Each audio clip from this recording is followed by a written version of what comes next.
কথায় আছে শখের তোলা ৮০ টাকা। চ্যাম্পিয়ন্স ট্রফিতে পাকিস্তানের বিপক্ষে হার্দিক পান্ডিয়া যেন তাই আরও একবার প্রমাণ করলেন। মাঠে এই তারকা ক্রিকেটারের হাতে একটি ঘড়ি দেখা গিয়েছে, যার দাম শুনলে চমকে যেতে পারেন আপনিও।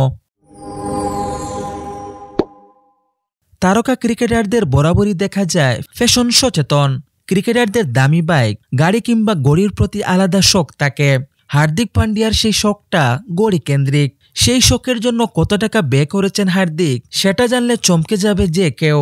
পাকিস্তানের বিপক্ষে ম্যাচে অতিবিলাসী ঘড়ি রিচার্ড মিলে RM-27 ঘড়ি পরেছিলেন হার্দিক পান্ডিয়া, যার বাজার মূল্য $8 লক্ষ। ভারতে যা 7 কোটি টাকারও বেশি। আল্ট্রা লাক্সারি এই ঘড়িটি সারা বিশ্বেই বিরল। হার্দিকের এত দামি ঘড়িটি প্রকাশ পেতেই অবাক বনে যাচ্ছেন তার ভক্তরা। অপরদিকে পাকিস্তান ম্যাচে অবশ্য বেশ সফল ছিলেন হার্দিক পান্ডিয়া। 8 ওভার হাত ঘুরিয়ে 31 রান খরচায় তুলে নিয়েছেন গুরুত্বপূর্ণ 2টি উইকেট। বাবর আজম ও সৌদ শাকিলের মতো উইকেট নিয়ে ভারতকে ম্যাচে রেখেছেন তিনি। তবে ব্যাটিংয়ে অবশ্য তেমন কিছু করতে পারেননি।